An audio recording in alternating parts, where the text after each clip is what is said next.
Salut à tous, c'est Adrien, ravi de vous retrouver pour cette nouvelle preview de la post-season pour Dunk Hebdo. Pour aujourd'hui parler d'une des franchises les plus titrées de l'histoire, celle qui joue à l'Ouest. J'ai nommé les Los Angeles Lakers, donc un format quotidien que vous connaissez normalement maintenant. Mais si vous attaquez par cet épisode, ça peut arriver, je vous ferai un rappel rapide, promis. Mais d'abord, avec moi, l'expert Lakers de nos previews, c'est Madiane. Comment ça va, Madiane? Ben ça va. Plutôt content de l'assignation aux Lakers parce que c'est pas désagréable à jouer, à regarder. Et mine de rien, quand même, moi j'ai un petit faible pour LeBron en tant que joueur emblématique de la ligue, donc le voir sur les parquets m'a jamais vraiment gêné. Oui, ça, il y a peut-être un truc générationnel voilà. On voit encore la fin de LeBron, mais pas pour tout de suite. Apparemment, on va pouvoir en parler. Mais je rappelle quand même le principe des previews de cette année chez Dunk Hebdo. Un format qu'on a décidé sous forme de bilan de saison et d'interrogation pour la post-season, notamment en se demandant quelles sont les 3 raisons pour lesquelles l'équipe du jour ne remportera pas le titre NBA 2024. Donc, si vous voulez, c'est une fiche de révision pour ceux qui ont un peu moins suivi la saison, pour faire un point surtout sur les forces en présence. Et donc, sans transition, Madiane, pour ne pas perdre de temps, commençons par le résumé justement de cette saison des Lakers. Et je crois que voilà, il y a plusieurs épisodes dans cette saison. Tout à fait. Nos amis les Lakers, ils ont un peu galéré cette saison, mais il s'est passé beaucoup de choses. Bah, tout d'abord, il y a un début de saison un peu tâtonnant. Ils ont du mal à se trouver, notamment les rotations. Et on voit qu'il y a beaucoup d'expérimentation, surtout que Vanderbilt n'était pas là, donc il fallait un peu trouver l'équilibre sur le terrain avec les arrivées. Le truc, c'est que typiquement, très vite, tu peux pas utiliser Gab Vincent d'entrée, donc tu te retrouves avec beaucoup de problèmes à gérer et un équilibre entre les 5, les rotations à trouver. Et il trouve un compromis plutôt défensif avec certains partis pris dont on parlera. Et il remporte le In-Season Tournament quand même. Un bon moment fort en fait finalement de la saison. Et après ce in-season, en fait, ça marche plus pour certaines raisons. L'équipe a vraiment du mal à entre guillemets récupérer suite au titre, mais il y a aussi le fait que leur parti pris n'était pas bon, que il a fallu gérer la réintégration de Vanderbilt dans la foulée et que ils ont pas spécialement su bien gérer ça. Et derrière, ils se réajustent, ils trouvent une nouvelle formule qu'on détaillera un peu plus tard dans l'épisode. Et là, ils entament une belle remontée. Là, ils sont au moment où on parle sur 5 victoires de suite et on les voit remonter, grinder les victoires au point là d'avoir un bilan plutôt propre, 41 victoires, 32 défaites. Et ils sont à la bataille. On les savait garantis play-in, c'est pour ça qu'on en parle dans cet épisode. Maintenant, où est-ce qu'ils seront dans ce play-in? Là, je pense que c'est encore à déterminer. On n'est pas à l'abri de surprise, surtout à l'Ouest. Oui, c'est vrai, on en parlait un petit peu pour donner les coulisses avant de commencer à enregistrer. À un moment donné, on a eu un peu peur de regarder derrière du côté des Lakers pour la qualification en play-in. Là, on a un peu plus l'impression qu'ils ont décidé de regarder devant, justement avec les différents ajustements. Mais avant de parler espoir peut-être positif du côté des Lakers, le cœur du format qu'on a choisi après le bilan de la saison, c'est les 3 raisons principales pour lesquelles donc les Lakers ne seront pas champions à l'issue des playoffs cette année. Je pense qu'on peut en trouver quelques-unes, évidemment. Quelle est la première que tu as choisie, Manian? La première, c'est que c'est la pire équipe au rebond offensif de la ligue. La pire. 30 sur 31 sur 30. 30 sur 30. Magnifique. Bien joué, les gars. En fait, le problème qu'on a par rapport à cette stat et qui me pose un énorme problème, ça va être la gestion du clutch, la gestion des secondes chances. Parce qu'en fait, ils en ont pas beaucoup. C'est pas une équipe qui est mauvaise à l'efficacité. Offensivement, l'efficacité, les possessions, la qualité des tirs, beaucoup de choses me vont. C'est pas une équipe désagréable et je trouve que même, ils se sont forcément beaucoup améliorés offensivement depuis une trentaine de matchs. Les 30 derniers matchs sont bien plus qualitatifs offensivement que le début de saison. Donc là-dessus, moi, j'ai pas de problème avec ça. Mais par contre, les secondes chances, c'est absent. Et ça va être un facteur extrêmement négatif dans le clutch.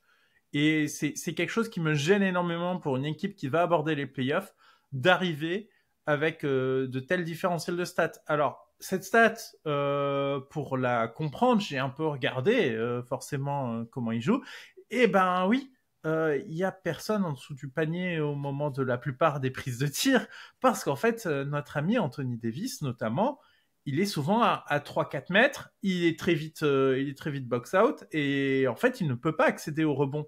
Donc, encore sur les longs tirs, il peut réussir à arriver en gratter, et même c'est plutôt ses camarades qui le font que lui. Mais c'est sûr qu'au vu du positionnement qu'il a offensivement sur le terrain, il ne peut pas être au rendez-vous de ses rebonds. Donc c'est même pas en train de se dire, je suis pas en train de dire Anthony Davis est devenu un mauvais rebondeur. En fait, l'offense des Lakers ne permet pas de récupérer ses rebonds, et je pense que ça leur posera grand problème dans les joutes de playoff. Oui, parce qu'on pourrait cibler Anthony Davis, mais c'est vrai qu'il y a alors un souci, je ne sais pas si c'est le terme, je pense qu'on va beaucoup parler de cet effectif des Lakers finalement dans cette preview. Ils jouent souvent, même si en moyenne, si on prend tout l'effectif, ils sont peut-être plutôt grands, au final, pour les joueurs qui voient le terrain, ils sont souvent assez petits, assez légers et pas forcément très vifs aussi. Donc, on l'a vu par exemple face aux Suns, comme tu disais, Anthony Davis qui se faisait plutôt maîtriser physiquement par Nurkic. Bon, derrière, les autres joueurs n'ont pas forcément une vocation à aller se projeter au rebond. Et puis surtout, quand les fins de match sont un peu serrées, j'ai remarqué du côté de notre cher coach Ham, on a tendance à privilégier le repli très très vite et à jouer un peu plus défensif. Donc effectivement, ils vont pas se créer beaucoup de seconde chance. Et il y avait une autre chose que tu m'avais noté d'ailleurs dans la préparation, je pense que tu vas vouloir en parler, c'est qu'ils jouent très vite, les Lakers. Ils jouent à une pace très très élevée. Ils ont la 4e pace de la ligue, ce qui quand même paraît assez surréaliste. Juste devant eux, il y a, pour les citer, Wizards, Pacers et Spurs. Et derrière, on retrouve donc les Lakers. Et ça n'a aucun sens parce que finalement, c'est une équipe efficiente, mais qui va pas choper beaucoup de rebonds, qui a l'air d'être plutôt bien quand elle pose le jeu. Mais en fait, c'est exactement ce que tu pointes.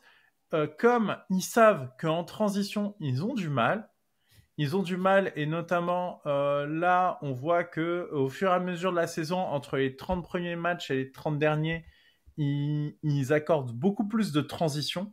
La stat de transition évolue en fait au fil du temps. Côté Mr. Ham, on s'est dit il vaut mieux sacrifier un peu de rebond, surtout parce que à ce moment-là, il y a plus Vanderbilt, donc tu sais que tu l'as plus, donc tu as une arme de moins pour aller essayer de justement réussir à gratter ces ballons, parce que c'était un peu mieux lorsqu'il était présent, et du coup depuis son absence, repli plutôt. Personne dans la peinture quasiment au moment des prises de shoot.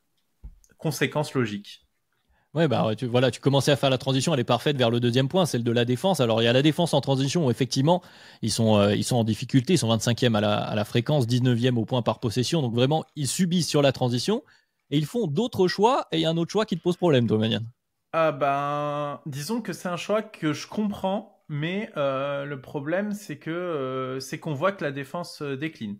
Donc la stat, c'est très simple, c'est la défense à 3 points. Ils concèdent 21,7 tentatives grandes ouvertes pour leur adversaire par match à 3 points. Alors 21 tentatives grandes ouvertes, ça fait quand même beaucoup de paniers qui peuvent te rentrer dedans. Tu peux prendre vraiment des séries, et c'est pour moi un vrai problème, c'est-à-dire que je me focus vraiment vision playoff.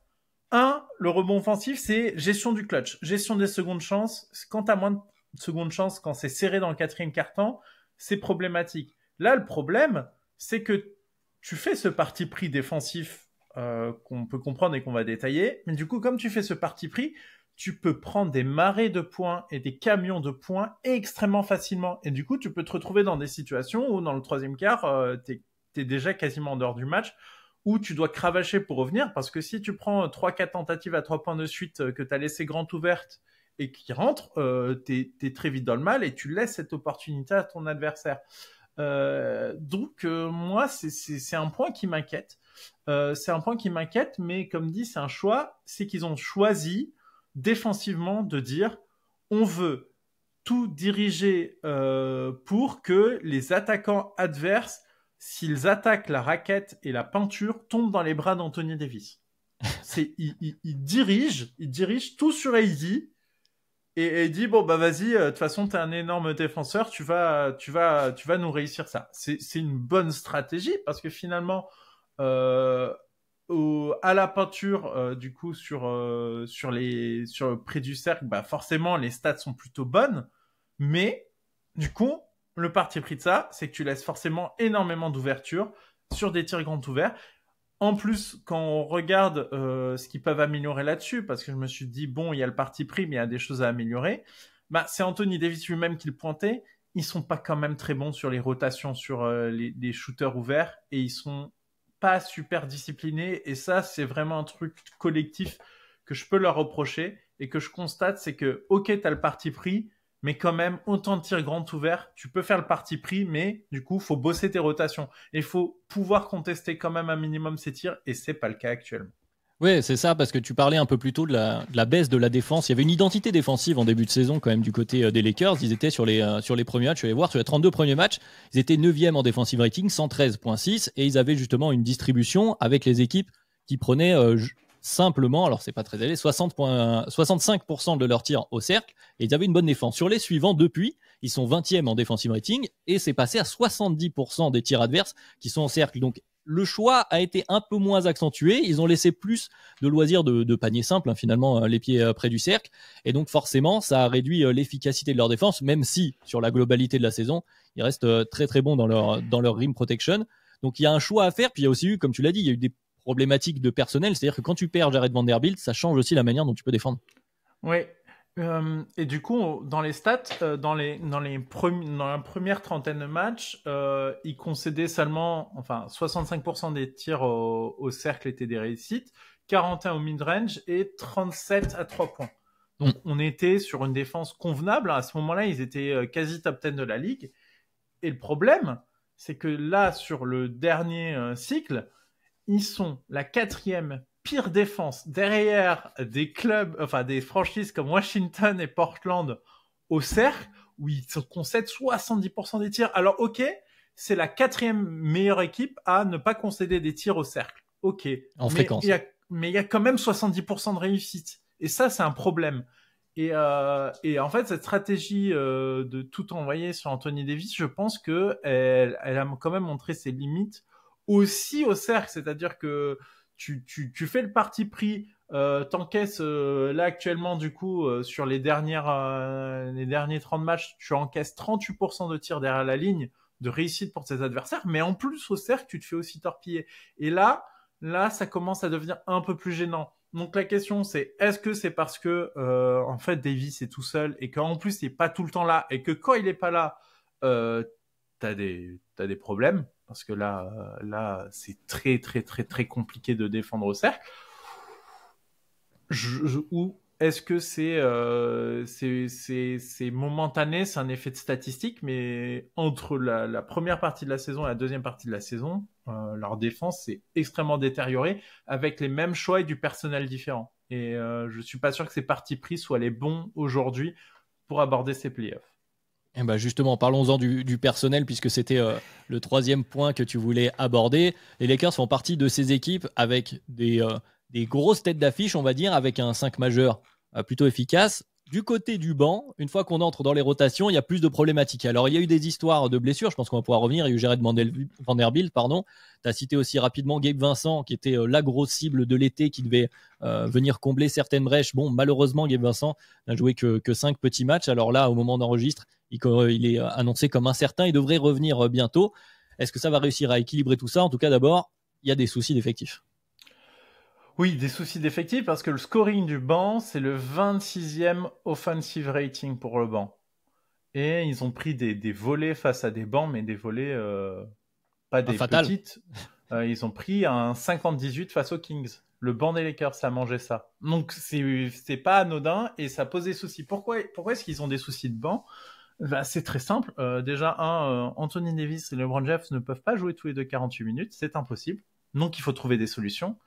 Et que, en fait, comme t'as pas Vanderbilt, t'as été obligé d'envoyer une de tes forces de scoring du banc à Hachimura dans le starting five. Mais en faisant ça, défensivement, ton starting five, il en a souffert. Parce que entre Hachimura et Vanderbilt, c'est pas la même limonade, clairement pas.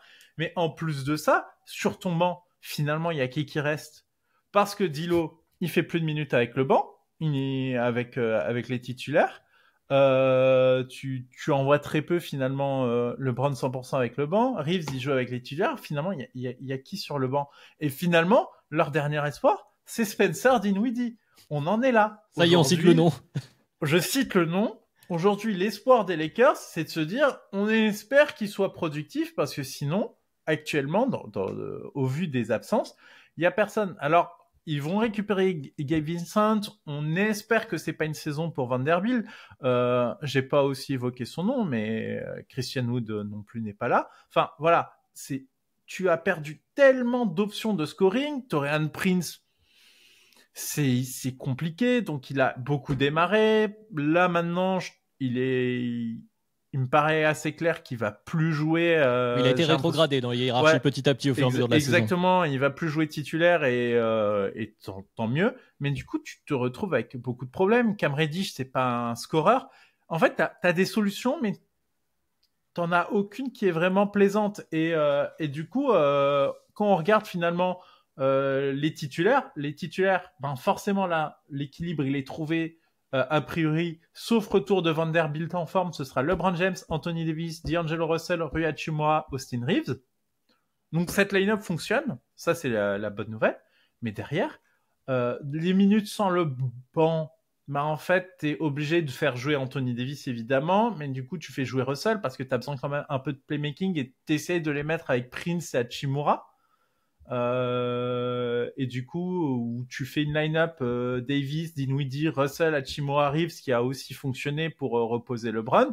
Et pour les minutes sans Anthony Davis, c'est compliqué aussi. Le banc pose des soucis et tu te retrouves presque à envisager de faire jouer Christie. Bon, maintenant il y a Dinwiddie, donc tu as une option qui a l'air d'être un peu plus aguerrée à la NBA et qui pourra, je pense, peut-être donner des petits coups de main en playoff.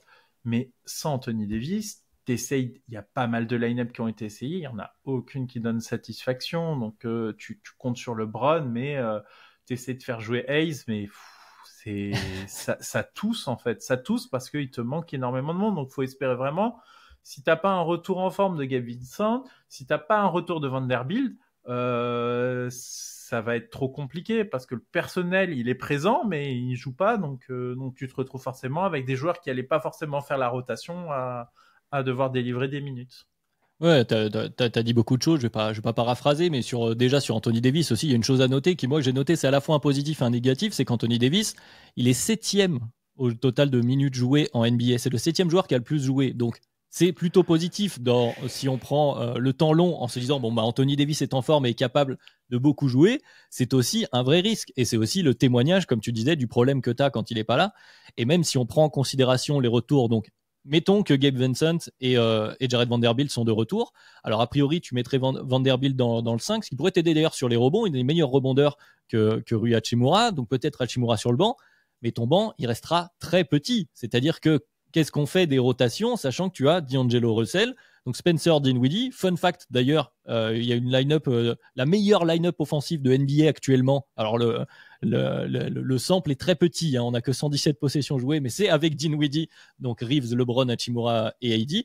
Donc voilà, Dinwiddie, Dilo, Gabe Vincent, même Reeves, Max Christie, on est quand même très très court, on est quand même très petit, et c'est des joueurs qui peuvent être aussi exploités défensivement. Donc, en voulant combler, peut-être en équilibrant le scoring entre ton 5 majeur et ton banc avec ton effectif au complet, tu vas peut-être aussi te poser d'autres problématiques, notamment défensives, parce que ta rotation à l'intérieur, quand Anthony Davis n'est pas là, et on l'a pas encore dit, mais Anthony Davis c'est peut-être un des candidats au Depoy de cette année, même pas peut-être d'ailleurs, et totalement un des candidats au Defensive Player de l'année de par sa productivité assez incroyable. Il comble de nombreuses brèches du côté des Lakers, et quand il n'est pas là, on a quelques soucis. Je ne sais pas si tu veux rajouter quelque chose sur les soucis. Est-ce qu'on passe à l'espoir ou pas tout de suite, Maniane?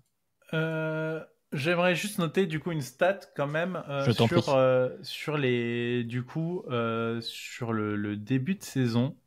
Nos amis les Lakers sur les tirs grands ouverts à 3 points, notamment à cause de la production du banc, était la deuxième pire équipe de la NBA. C'est signe quand même que t'as des vrais soucis, c'est que c'était des tirs grands ouverts et tu n'en as converti à ce moment-là que 35%. Alors ça va mieux depuis.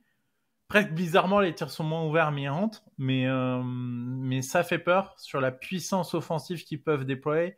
Qui est le gros scoreur de cette équipe? Et si on me dit D'Angelo Russell, ça va être compliqué et on abordera son cas un peu plus tard. C'est ça, léger spoiler pour ceux qui connaissent un peu le déroulé de nos previews maintenant. Mais avant de revenir là-dessus, on va parler du motif d'espoir, puisque là, voilà, c'était les 3 raisons principales pour lesquelles les Lakers n'iront pas au bout. Mais il y a quand même forcément des motifs d'espoir. On a réussi à en trouver, j'ai réussi même à en trouver en parlant des Chicago Bulls. Donc forcément, on va en trouver en parlant des Los Angeles Lakers. Il y en a même du côté des Hawks. Bref, du côté des Lakers, tu ne m'as même pas dévoilé ce que tu avais choisi, Madiane.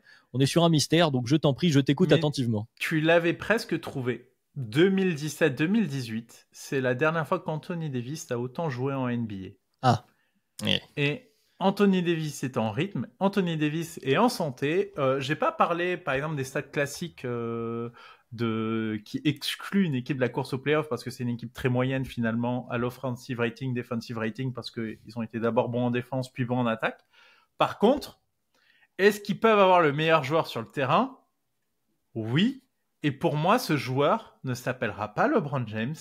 S'il y a un joueur qui va dominer fort, ce sera Anthony Davis si les Lakers s'en sortent. Et le fait de l'avoir en forme, de regarder sa contribution, en soi, sa saison, elle est extrêmement solide et il nous a fait quand même quelques matchs bien références. Et je pense à là, tout récemment, sans LeBron, ils vont gagner face aux Bucks, et ça c'est de la performance, de la pure performance, et ça on peut dire ok, c'est double overtime, ok, il y a des circonstances dans ce match, mais voilà, il y a des motifs d'espoir.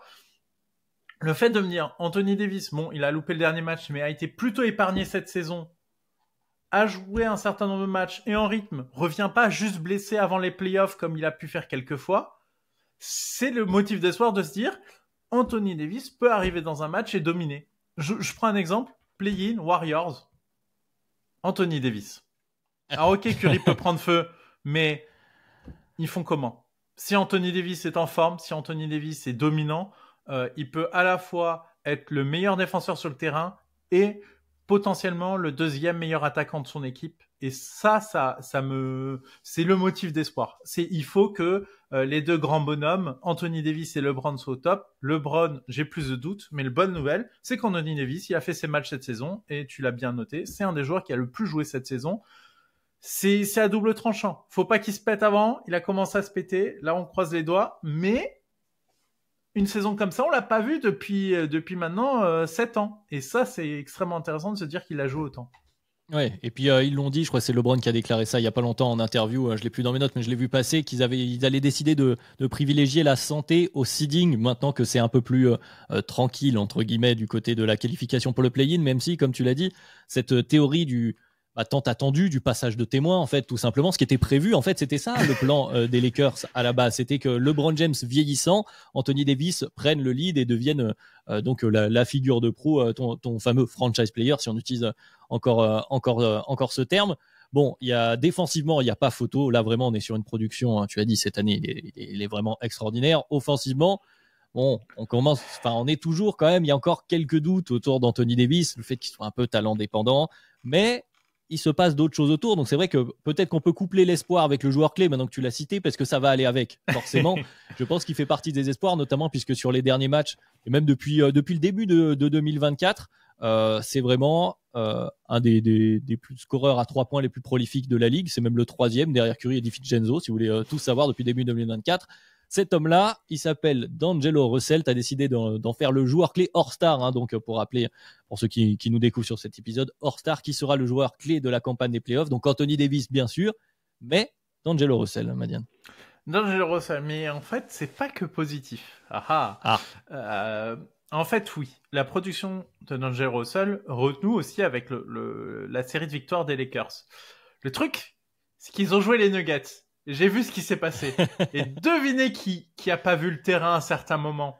Ben, c'est notre ami D'Angelo Russell. Et là, le problème, c'est que moi, je pense que c'est le joueur clé parce que c'est sa capacité à être productif offensivement et à pas sortir du terrain en se faisant exposer qui va beaucoup déterminer aussi ce que vont être ces Lakers. Parce que si on aura forcément une contribution de LeBron offensive très importante. Ça, évidemment. C'est un pléonasme. On aura Anthony Davis en contribution défensive et parfois il viendra nous mettre des petits cartons, mais parfois il sera pas dedans. Et là, c'est là où ça peut marcher. c'est si D'Angelo Russell est sur le terrain, réussit à rester sur le terrain, ne se fait pas exposer et joue. Le problème, c'est que ça dépendra du match-up. Typiquement, les Nuggets, on a bien vu, même en saison régulière, c'est Cam Reddish qui a joué à certains moments. On a préféré faire jouer Cam Reddish. Et le fait qu'on se préfère faire jouer Cam Reddish à certains instants, si ça arrive contre d'autres équipes, les chances des Lakers vont beaucoup s'amenuiser. Donc ils ont besoin de lui, clairement. On connaît les forces et les faiblesses du joueur, mais là, c'est savoir, est-ce que sa contribution offensive suffira à compenser ça ? Est-ce qu'il réussira à ne pas se faire exposer ? Est-ce que tactiquement, ils vont trouver la solution ? Peut-être que c'est un Superman Anthony Davis en défense qui va peut-être réussir à compenser ça. Peut-être. Mais voilà, il y a vraiment besoin de l'avoir sur le terrain. Et s'il y a des partis pris à prendre défensivement, s'ils trouvent un moyen de le cacher, et finalement, c'est un peu ce qu'ils font. Autoriser les drives, surcharger la raquette, tout envoyer sur Anthony Davis. C'est des premiers indices de ça, de se dire, de toute façon, notre extérieur, il va laisser passer. Donc, il faut juste bloquer le cercle. Voilà. Donc ça, c'est des vrais partis pris. Ça va être extrêmement intéressant parce que ça fera la différence. Et dès lors qu'il se fera exposer, je pense que la victoire sera quasi impossible parce que tu compteras beaucoup trop sur des performances inhumaines de LeBron James ou Anthony Davis, ou parfois le Rui Hachimura game qui arrive de temps en temps. Il est arrivé récemment. Oui. ça tombe parfois. Sur la tête des adversaires, mais voilà, sinon ça va être trop compliqué offensivement s'il n'est pas là. Ouais, pour illustrer ce que tu dis, pour appuyer ton propos, finalement, déjà défensivement, je veux dire que par rapport à la réputation qu'on lui fait à D'Angelo Russell, c'est pas spécialement, enfin en tout cas des derniers extraits que j'ai vus, un problème d'envie défensif, c'est-à-dire que ce soit D'Angelo Russell ou Austin Reeves, ils essayent de défendre. Le problème, c'est qu'il y a une question de compétence. Maintenant, au bout d'un moment, ils sont limités. Et comme tu le dis, autant D'Angelo Russell qui s'est fait cibler contre les Nuggets, contre les Suns en tête, j'ai aussi Reeves qui se fait beaucoup cibler par Booker. D'Angelo Russell aussi également, notamment par KD, et ce qui se comprend. Donc évidemment il y a cette problématique, mais de l'autre côté, comme tu l'as dit, j'avais noté notamment dans le clutch, D'Angelo Russell est hyper important pour les Lakers. Il est donc en clutch time, alors la NBA qui définit les stats dans le clutch time, il est à 100% au lancer franc, fun fact, à 17 sur 17, et on sait que les Lakers, ça fait souvent beaucoup parler, mais les Lakers ont quelques coups de sifflet, donc c'est bien d'avoir de bons tirs au lancer. C'est le meilleur shooter à 3 points au global d'ailleurs de cette équipe des Lakers. D'ailleurs, il y a plusieurs systèmes qui commencent à mettre en place avec D'Lo off-ball, avec un rôle. Alors, toute proportion gardée, mais à la Curry, il a pas mal développé son tir en mouvement, j'ai l'impression, cette saison, donc c'est très intéressant. Et puis dans le clutch, il est à 40%, à 6 sur 15 du côté des Lakers, donc ils vont avoir probablement besoin de lui. Alors certains diront, oui, Gabe Vincent était là pour ça, oui, notamment, mais pour le moment, D'Lo a montré sur la saison régulière qu'il était capable de remplir ce rôle. Et donc toute la question, comme ce que tu disais, finalement, je vais revenir à l'introduction, c'est est-ce qu'il va pouvoir voir le terrain en playoff, et c'est tout ce qu'on peut leur souhaiter, et lui souhaiter à lui aussi d'ailleurs. Tout à fait. Et voilà, les Lakers, on en parle de leur ligne arrière, mais voilà, ils ont ce problème que leur ligne arrière est incapable de défendre. Et ils savent que c'est le truc sur lequel on va appuyer. C'est pour ça qu'ils font ces choix. Hein. C'est pas qu'ils sont stupides, c'est qu'ils savent qu'ils pourront arrêter personne. Donc voilà, c'est des choix. Est-ce que ça a marché ou pas en playoff ? Ça va être vraiment la grosse pièce sur l'air, et je pense qu'il y a aussi des fois où tu le découvriras en plein match que à ce moment-là tu ne pourras pas le faire jouer, et là comment est-ce que tu t'adaptes, ça va être la grande question. J'avais une petite dernière stat positive quand même, juste parce qu'on l'a pas évoqué, tu en as parlé, au lancer franc, les Lakers ils chopent beaucoup de lancers quand même, et ça c'est quand même une stat très positive que je n'ai pas utilisée parce que je voulais parler d'Anthony Davis, parce que j'ai dû un peu me réorganiser. Il fallait faire des choix pour ces prévus. Il a fallu faire des choix, mais voilà, dans les stats positifs qu'on n'a pas forcément développé dans l'épisode, mais c'est rare pour une équipe à LeBron James, mais cette version des Lakers obtient pas mal de coups de sifflet, et ça va les aider durant la campagne de playoff. Oui, ils ont une vraie fréquence de tir au cercle. D'ailleurs, c'est une équipe qui joue près du cercle. Alors, il y a beaucoup de choses pour expliquer ce différentiel, mais peut-être qu'un jour, ça fera l'objet d'un podcast. C'est vrai qu'on ne voulait pas en faire le centre de cette preview des Lakers. Peu de mid-range, de mid-range, beaucoup de lancers, du 3 points, la recette efficace de la NBA moderne. Exactement. Alors, efficace ou non, justement, ça va être la question, puisque en arrivant au bout de ces previews, toujours ce qu'on essaye de se dire, c'est finalement le scénario catastrophe et le scénario rêvé, le plafond, le plancher de ces Lakers, qui font peut-être partie de ces équipes avec le plus grand le plus grand différentiel justement entre plancher et plafond, c'est-à-dire que je sais pas, je te pose la question, quel monde voit, mais il y a un monde potentiellement, j'imagine, où les Lakers sortent des play-in et il y a un monde où ils arrivent, alors j'allais dire à arnaquer des séries jusqu'à où, Madiane, pour commencer par le plafond, tiens. Commençons par le plafond. Je pense que leur plafond, c'est encore une finale de conf.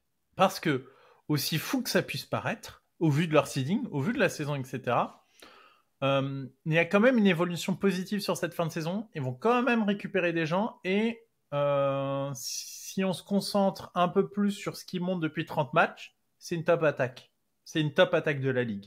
Ouais, sur les 15 derniers, j'avais noté, si tu veux, ils sont deuxième à l'offensive rating sur les 15 derniers. Ça, donc vraiment... Voilà, donc top attaque sur les derniers, les 30 derniers matchs. En fait, il y a une séparation. J'ai fait une séparation en préparant 30 matchs, en laissant le Gloubi-Goulba au milieu parce que c'était un peu plus compliqué à analyser au vu des changements de roster qu'il y avait dans cette période. Mais voilà, on a une équipe des Lakers qui est une top attaque de la ligue à date et ils ne sortiront, je ne pense pas, au premier tour des play-in, mais ils pourraient ressortir au deuxième. S'ils font les 2 tours de play-in, ils peuvent gagner un, mais 2, ça peut se discuter, notamment parce que tu ne sais pas contre qui tu es. Les Suns, c'est pas bon pour eux, les Suns. C'est pas très très bon. Donc voilà, il y a quand même des problèmes qui peuvent arriver. Donc moi, je pense, je prends un pari. Je ne pense pas qu'ils perdront le premier, mais le deuxième, ça peut être leur plancher pour moi. Donc, idéalement, ce serait de l'éviter, mais ce sera pas forcément possible et ça ne dépendra pas que d'eux. Mais voilà, je pense que là où se trouve le plancher, c'est sorti au play-in, sans doute pas le premier, mais le deuxième. Et après le plafond, c'est une finale de conf parce qu'en soi, derrière, franchement, ça dépend de comment tu te seeds. Alors, si tu réussis pas à éviter les Nuggets, tu sors au premier tour. On revient en match-up. Sur certains, les Nuggets, tu gagnes pas. À moins d'un miracle absolu de Yapa Jokic, Michael Porter Jr. Fait n'importe quoi. Ce qu'on ne souhaite pas, évidemment. Aaron Gordon a pissé. Enfin, tu vois, le truc débile. Hormis ça, tu sors. Évidemment que tu sors. Et après, si tu réussis à tomber plutôt mid, c'est-à-dire à te ramasser des adversaires un peu plus abordables, potentiellement un Thunder un peu jeune, des Wolves, en fait, tu peux battre beaucoup de monde dans cette conférence Ouest qui n'a pas beaucoup de sens. Hein. Les équipes sont très resserrées. Et en soi, tout dépendra du match-up, de la forme du moment, de comment ça se passe, etc. Mais tu peux battre, je pense, beaucoup de monde. J'ai fait le travail mental. Est-ce que je les vois perdre face aux Wolves? Pas forcément. Est-ce que tu peux battre le Thunder? Tu sais pas comment elle va se comporter en playoff, cette équipe. C'est des découvertes. Pareil, les Pels, tu sais pas, ils sont pas très top heavy, les Pels. Du coup, c'est des équipes très difficiles à juger en playoff. Tu sais pas vraiment si on a peu d'échantillons. T'as peu d'échantillons et surtout, si ça se trouve, t'arrives face aux Pels et t'as le premier et le deuxième meilleur joueur de la série. Si ça se trouve, c'est ça. Et si c'est ça, t'as plus de chances de gagner, en effet. Voilà, c'est beaucoup plus facile d'un seul coup. Donc voilà, c'est compliqué c'est très compliqué à juger du coup cette conférence Ouest. Donc, en fonction du seeding, en fonction du tableau, refaire comme l'an dernier, c'est tout à fait possible. Ouais, bah écoute, j'avais marqué un peu la même chose que toi. Évidemment, on en revient au match-up. Tu veux éviter les Nuggets. Je pense que tu veux éviter les Suns aussi dans le play-in. Après, sur un malentendu, il faut faire attention. Selon où tu finis, parce que c'est très très serré entre les équipes de toute la conférence, mais surtout là de ce bas de tableau de play-in. Sur un match, c'est toujours piège. Comme on le disait en plaisantant avant de lancer l'enregistrement, tu joues les Warriors. Steph Curry décide de gagner le match. Ça peut arriver et ça arrive à des gens bien. Donc il y a un scénario catastrophe où évidemment tu sors tout de suite, mais ensuite tu as quand même plus de références du côté des Lakers. Comme tu dis, il y a pas mal de séries où tu peux te retrouver. Alors ça dépend aussi de plein de choses, de forme comme tu disais, mais tu peux te retrouver avec les meilleurs joueurs sur le terrain, les 2 meilleurs joueurs sur le terrain. Et à ce jeu-là, on a du mal à voir LeBron James et Anthony Davis paniquer et jeter une série de même. En tout cas, j'ai l'impression que c'est une équipe qui fait partie de celles qui ne vont pas perdre d'elles-mêmes. C'est une équipe que tu vas battre. Si l'équipe en face est meilleure, ils vont battre les Lakers. Par contre, les Lakers ne vont pas s'auto-saboter. C'est une équipe on s'attend à peu près à leur niveau, quoi. Ouais, tout à fait. Et c'est trop expérimenté. Et en soi, là, dans le scénario, que ce soit les Warriors ou Houston, tu es favori. Et hormis, bah, typiquement, scénario catastrophe, Curry a pris feu, bon, ben, t'as perdu. Généralement, t'as perdu sur un match quand ça t'arrive. Et après, faut juste prier pour choper les Kings. Et contre les Kings, c'est ouvert. C'est ouvert parce que notamment, on parle de force qui s'annule. T'as Anthony Davis. C'est toi qui as Anthony Davis et ils ont que Sabonis. Donc ça change vraiment beaucoup la perspective quand le joueur, l'un des joueurs forts adverses est complètement annulé par ton joueur fort.